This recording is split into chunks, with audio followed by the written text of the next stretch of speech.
Hello friends, welcome to Creative Medicine. In this lecture, we will learn about No. Differential diagnosis of the night blindness. Differential diagnosis of night blindness include the following.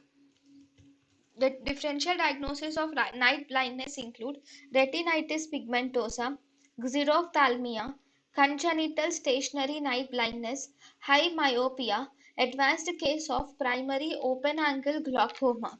So, retinitis pigmentosa, xerophthalmia, congenital stationary night blindness, high myopia, and advanced case of primary open-angle glaucoma are the differential diagnosis of night blindness.